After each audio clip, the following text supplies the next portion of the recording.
Assalamualaikum warahmatullahi wabarakatuh. Pernah gak sih kalian kepikiran kenapa kita bisa betah banget scrolling media sosial? Kayak niatnya cuma buka bentar, tahu-taunya udah setengah jam aja. Atau kenapa kita lebih milih nonton YouTube daripada berita di TV? Nah, ternyata itu semua ada penjelasannya loh di satu teori komunikasi yang cukup terkenal. Namanya teori uses and gratification. Dulu tuh ya, orang-orang dianggap cuma penonton doang. Istilahnya itu pasif. Dikasih apa sama media, ya udah ditonton aja. Tapi sekarang beda. Di era internet dan media sosial kayak gini, kita tuh justru aktif banget. Kita milih sendiri mau nonton apa, mau lihat apa, bahkan mau skip apa aja. Nah, disinilah teori ini masuk. Teori uses and gratification bilang, kita menggunakan media itu bukan asal, tapi karena kita punya tujuan tertentu.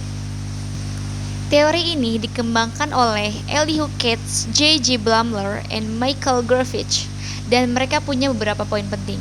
Pertama, audiens itu aktif. Kedua, kita punya tujuan. Ketiga, media harus rebutan perhatian kita.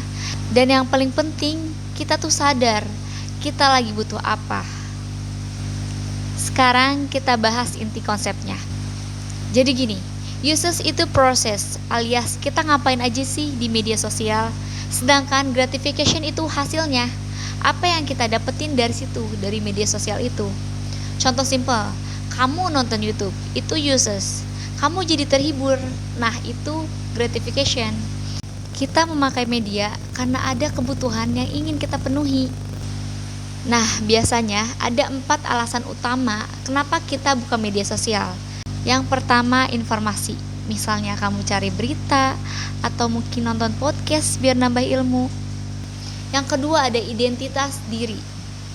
Kayak nyari inspirasi atau relate nih sama konten-konten orang. Yang ketiga, ada interaksi sosial.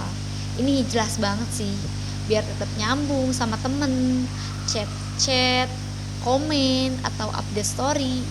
Dan yang terakhir nih, ini jujur aja nih pasti sering banget ya, itu hiburan. Buka YouTube, nonton film, atau sekedar lihat video lucu gitu buat healing. Teori ini keren banget sih, karena cocok banget sama zaman sekarang. Kita emang punya kendali penuh atas apa yang kita konsumsi. Tapi bukan berarti teori ini sempurna.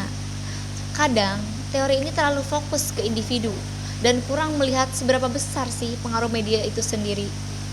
Selain itu, yang namanya kepuasan itu kan beda-beda ya tiap orang. Jadi gak gampang juga gitu buat diukur. Jadi kesimpulannya, kita tuh bukan sekedar penonton, tapi kita yang milih kita mau konsumsi apa nih sesuai kebutuhan kita.